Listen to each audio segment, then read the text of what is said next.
Hi මම පූජා සත්සරණී මම UOG3 බැච් එකේ. හෙලෝ මම සඳනිකා සෙව්වන්දි මමත් UOG3 බැච් එකේ.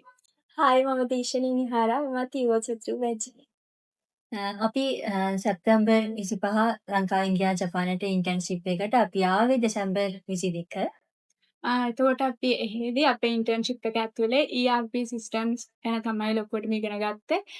එතකොට ඒකෙදී ERP සිස්ටම්ස් හදන්නේ කොහොමද? ඒ වගේ ඩෙවලොප්මන්ට් කරන්නේ කොහොමද? එතකොට බිස්නස් කල්චර් එක කොයි වගේද ජපානයේ? ජපානයේ කම්පැනි එකක් ඇතුලේ වැඩ කරන්නේ කොහොමද කියලා අපි ඉගෙන ගත්තා. ඒ වගේම අපි එහෙ ඉගෙන ගත්තා බිස්නස් ලෙවල් එකෙන් කොහොමද ජැපනීස් ලැන්ග්වේජ් එක කොහොමද හසුරවන්නේ කියන එක. ඒ වගේම අපි ටෙක්නිකල් පැත්තෙන් ඉගෙන ගත්තා සඳනිකා කිව්වා වගේම ERP සිස්ටම්, Apex ඒ වගේ දේවල් ඉගෙන ගත්තා. අපි කැම්පස් එකට ආපු පළවෙනි අවුරුද්දේ අපි N4 JLPT N4 කියලා ලෙවල් එක කම්ප්ලීට් කරා. ඊට පස්සේ අපි තුන්වෙනි අවුරුද්දට ආවට පස්සේ අපිට පුළුවන් වුණා ජපනීස් සෙන්සර්ලාගෙන් ඉගෙනගෙන N3 ලෙවල් එක පාස් වෙන්න. අපි ස්පෝකන් මෙහෙන් හදාගෙන ගියපු හින්දා අපිට ගොඩක් වැදගත් වුණා එහෙ ගිහිල්ලා නේටිව් කට්ටියත් එක්ක කතා කරන්න. මේ ඉන්ටර්න්ෂිප් එකට යන්න කලින් අපි ලංකාවේ මාස 6ක ඉන්ටර්න්ෂිප් එකක් කරලා ගියේ. එතකොට අපිට ජපාන් කල්චර් එක ගත්තාම අපිට ලොකු වෙනසක් තේරුණා ඒකේ. ඒකත් එක්කම අපිට චැලෙන්ජස්ත් තිබුණා. අපිට ශ්‍රී ලංකාවේට වඩා චුට්ටක් දේශගුණය වෙනස්. ඒතකොට කෑම වෙනස්. ඒවට ටිකක් හුරු වෙන්න අපිට කාලයක් ගියා ඇත්තටම.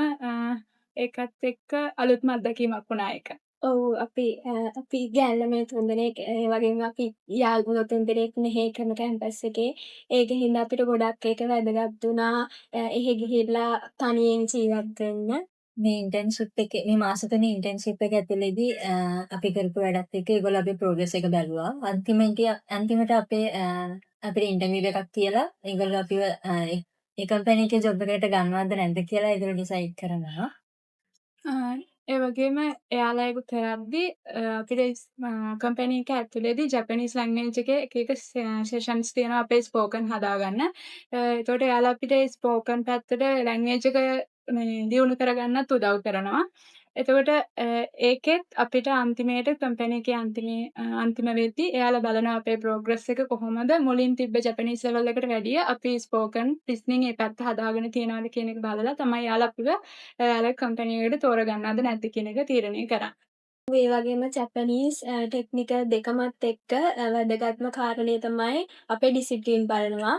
කම්පැනි එක ඇතුලේ වගේම අපි කොහොමද එළියේ අපේ ඩිසිප්ලින් කියන එක හරි වැදගත්. ජපානය කියන්නේ ගොඩක් ඩිසිප්ලින් තියෙන රටක් නිසා. කම්පැනි එකේ සීනියර්ස්ලත් එක්ක අපිට කම්පැනි එකේ ට්‍රේනින් එකට අමතරව අපි ඒගොල්ලොත් එක්ක එළියට ගිහිල්ලා අපි එක එකව කෑවා. එක අවස්ථාවක් කිව්වොත් අපි ඔකොනොමියාකි කියන කෑම කන්න ගියා. ඒක හොඳ එක්ස්පීරියන්ස් එකක් වුණා අපිට ඒගොල්ලොත් එක්ක ට්‍රේනින් එකට අමතරව අපි ඒගොල්ලොත් එක්ක හොඳට එන්ජොයි කරලා කතා කරලා අපිට ඉන්න පුළුවන් වුණා. ඒ වගේම එහෙදී අපි තුන්දෙනා ඇතුළේදී අපිට අමතක වෙන්න ඕන සිදුවීම් ගොඩක් තිබුණා.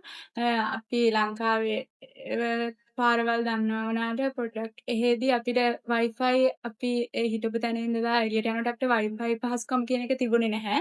ඉතින් අපි මොනවා හරි මැප් එකක් බලාගෙන තමයි එළියට ගියේ. ඒ අවස්ථාවල සමහර අවස්ථා තිබුණා පැය දෙක තුන පාර දන්නේ නැතුව ඇවිදලා අන්තිමේට කම්පැනි එකටම ගියපු අවස්ථාවල් තිබුණා. ඒ ඇත්තටම අපි යාළුවෝ විදියට ගත්තම අපිට ඇත්තටම වටිනවා. අපි ගොඩක් එන්ජොයි කරපු අලුත් අත්දැකීම් ඒවා. ඒ වගේම තවත් හොඳ එක්ස්පීරියන්ස් එකක් තමයි මෙහෙ නැති. ඒ කියන්නේ ඕටම් වින්ටර් කියන සීසන්ස් මෙහෙ නැහැ. අපි එහෙ ගිහිල්ලා ඕටම් වින්ටර් කියන සීසන්ස් දෙකම දැක්කා.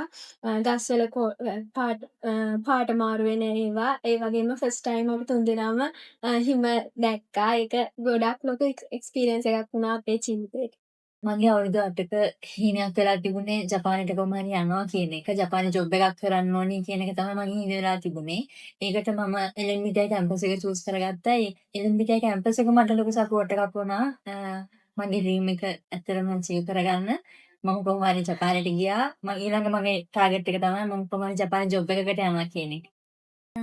උසස් පෙළට තමයි මුලින්ම ජපන් භාෂාව ඉගෙන ගත්තේ. ඒකෙන් තමයි මට ඉස්සෙල්ලාම ජපානය ගැන ආසාවක් ඇති වෙලා මම ජපානය කියන රට තෝරගෙන ඒ පැත්තෙන් ඉස්සරහට යනවා කියලා හිතාගත්තේ. ඒකත් එක්කම මම උසස් පෙළට ජපන් භාෂාව සහ IT කියන විෂය ධාරා දෙකම ඉගෙන ගත්තා. එතකොට LNBTI එක බැලුවම LNBTI එකේ දෙකම ඉස්සරහට කරගෙන යන්න මට පාත් එකක් පෙනුණා. ඒ හින්දා මම LNBTI කියන යුනිවර්සිටි එක තෝරගත්තා.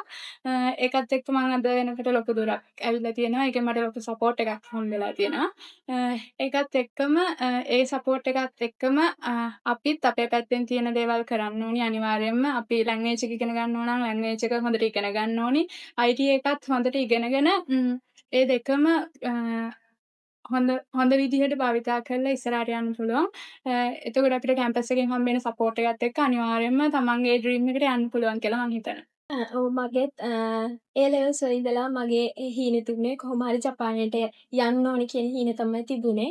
මමත් ජැපනීස් ලැන්ග්වේජ් එක වගේම IT දෙකම ඒ ලෙවල්ස් වලට තෝරගෙන කරා. ඊට පස්සේ මම LMBTI ගැන දැනගත්තට පස්සේ ඒකේ IT වගේම ජැපනීස් දෙකම තියෙන හින්දා මම මේක තෝරගත්තා. තෝරගෙන මම දිගට කරගෙන ආවා. දැන් මම දැන් ඉස්සරහට මගේ හීනේ කොහොම හරි ජපානට ගිහිල්ලා ජොබ් එකක් කරන්න.